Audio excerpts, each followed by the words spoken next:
Have you ever wondered what would be the best way to get your children eating everything that you serve on the table? Have you ever had issues getting them to eat a balanced meal all the time? Well, I have. And every parent that I've spoken to have had the same dramas as well. I think the best thing to consider in that case is, rather than get into a battle of wits and a battle of, I'm not listening and I'm not doing this and what have you, or I'm the boss of the house and you gotta listen to me. I think the best way to look at it is to just remember what it is that our children really need to have an optimal life. Make sure that they're doing three things. One is that they're eating well, that they're eating as healthy as possible, or at least that they're eating good food in your home. So in our house, we rarely have cakes and cookies and chocolates, because the more you have them in your home, the more it's available for your children. We always have our breakfast and our dinners together, and lunches if it's a weekend. And during those days, I make sure they have a decent meal.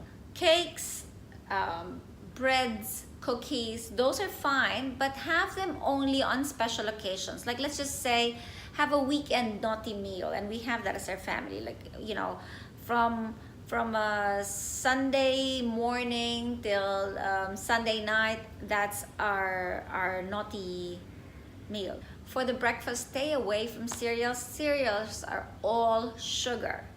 I don't think you can find the cereal out there that doesn't have processed carbohydrates. So as much as possible for your children, don't do the quick fix. Cook a meal for them. Have eggs, have fish, have meats. Not everyone is used to a big meal, and I'm not saying have a big fish and have a big slab of meat. Do an omelette for breakfast. Cut up some salmon that was from the night before. Create something that will actually be nutritious for them, especially when they're home. Second, make sure they're drinking good water. When they're out of the house, when they're in their friend's place, when they're in a play date, when they're in a party, when they're in a sleepover, soft drinks come out, juices come out, cordials come out. And the best way to ensure that your children are replenishing the water requirement of their body with the best water is to have the best water in your home. Make sure that you're not just drinking out of the tap with water that's chemically laden. I'll have a different video on that, and you can check that out. Make sure it's healthy water, high in alkaline, high in antioxidants. That's your second. If your children replace the water content of their body with the right kind of water, then you're half the battle won. Remember, there's 75% water. And the last one is, make sure that your children are breathing good air. When you live in a place like we do, and pollution's really bad, children don't really have the liberty to just go out and run outside all day long and ride on their bikes and inhale all this bad air. When they get home, make sure you've got filters at home. Make sure that you have good air that they're breathing.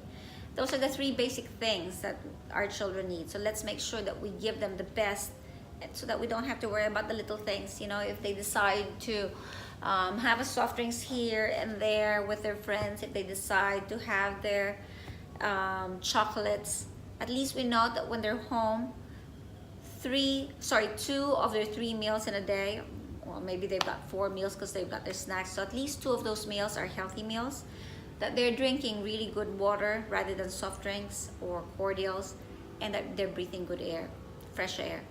As parents, that's the most that we can do. I hope this helps. Bye.